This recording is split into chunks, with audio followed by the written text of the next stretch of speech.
আজানের সময় আকাশের দিকে তাকিয়ে একটি দোয়া পড়ুন, সাথে সাথে ফল পাবেন।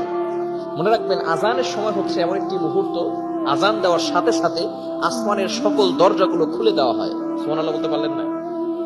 এই আসমানের যতগুলো দরজা আছে, আজান দেওয়ার সাথে সাথে সমস্ত দরজাগুলো খুলে দেওয়া হয়। শুধু তাই নয়, আজানের আওয়াজ শয়তান সহ্য করতে পারে না। সাথে সাথে যতদূর পর্যন্ত আজানের আওয়াজ যায়, শয়তান ততদূর পর্যন্ত পালাতে থাকে। আর কুকুর বলেন বিভিন্ন প্রাণী শয়তানদেরকে দেখতে পারে, যার কারণে দেখবেন আজানের সময় কুকুরগুলো আওয়াজ করা শুরু করে, ঘেউ ঘেউ আওয়াজ করা শুরু করে, কেননা তারা শয়তানকে দেখতে পারে। শয়তান তখন পালাতে থাকে। এখন মূল কথা হচ্ছে, এই আজানের সময় কিন্তু দোয়া করলে দোয়া আল্লাহ তাআলা অ্যাকসেপ্ট করেন, কবুল করেন। আমরা অনেক সময় বলি, হুজুর দোয়া করছি, দোয়া কবুল হচ্ছে না। এই সময়টা চমৎকার একটি আমল আপনি করতে পারেন। যদি আমলটা করতে পারেন, আল্লাহ তাআলা অবশ্যই আপনাকে ফলাফল দিয়ে দিবেন। মনে রাখবেন, আমরা অনেক গুনাহের কাজ করে থাকি, বিশেষ করে এই সময়টা। হাদিসের ভিতরে এসেছে, তিরমিজি শরীফের হাদিস, আদ-দুআউ লা ইউরাদ্দু বাইনাল আযানি ওয়াল ইকামা।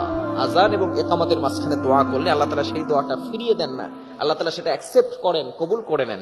আপনি যেই দোয়াটা করবেন, আল্লাহ তাআলা সেটাই আপনার জন্য অ্যাকসেপ্ট করবেন, কবুল করবেন। বিশেষ করে আযানের সময় যেহেতু আসমানের দরজাগুলো খুলে দেওয়া হয়, এই সময় আপনি দোয়া করবেন। বিশেষ করে আমরা অনেক গুনাহের কাজ করে থাকি। নবীজি সাল্লাল্লাহু আলাইহি ওয়াসাল্লাম, তার সামনে আগে পরে পিছনে কোনো গুনাহ ছিল না, তারপর নবীজি এক হাদিসের ভিতরে এসেছে প্রতিদিন তিনি 70 বার ইস্তেগফার করতেন। অন্য হাদিসের ভিতরে এসেছে নবীজি সাল্লাল্লাহু আলাইহি ওয়াসাল্লাম দৈনিক 100 বার ইস্তেগফার পড়তেন। কেননা তার উম্মতদেরকে শিক্ষা দেওয়ার জন্য। আজকে আমরা ইস্তেগফার পড়ি না। এই আজানের সময় আপনি ইস্তেগফার পড়বেন, দেখবেন আল্লাহ তাআলা আপনার গুনাহ খাতাগুলো ক্ষমা করে দিবেন। সাথে সাথে আপনি দেখবেন আপনার মনটা হালকা হয়ে গেছে।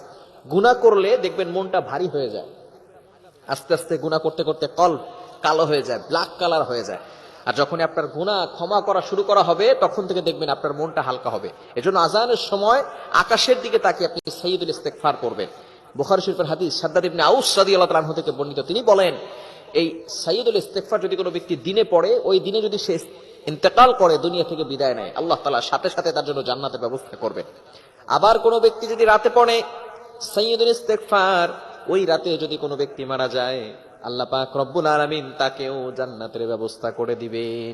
সাইয়্যিদুল ইস্তেগফার কে কে পারি? হ্যাঁ, দেখছেন অনেকেই পারে না। সাইয়্যিদুল ইস্তেগফার শিখবেন, এটা হচ্ছে হোমওয়ার্ক, বাসায় গিয়ে এটা পড়বেন। আল্লাহুম্মা আনতা রাব্বি লা ইলাহা ইল্লা আনতা খালাকতানি ওয়া আনা আবদুকা ওয়া আনা আলা আহদিক ওয়া ওয়া'দিকা মাস্তাতা'তু আউযু বিকা মিন শাররি মা সানা'তু আবুউ লাকা বিনি'মাতিকা আলাইয়া ওয়া আবুউ লাকা বিযামবি ফাগফিরনি ফাইন্নাহু লা ইয়াগফিরুয যুনুবা ইল্লা আনতা। নবীজি সাল্লাল্লাহু আলাইহি সাল্লাম কি চমৎকার কথাগুলো এখানে জানিয়ে দিয়েছেন। যেহেতু সময় নাই, আমি ব্যাখ্যা করতে যাব না।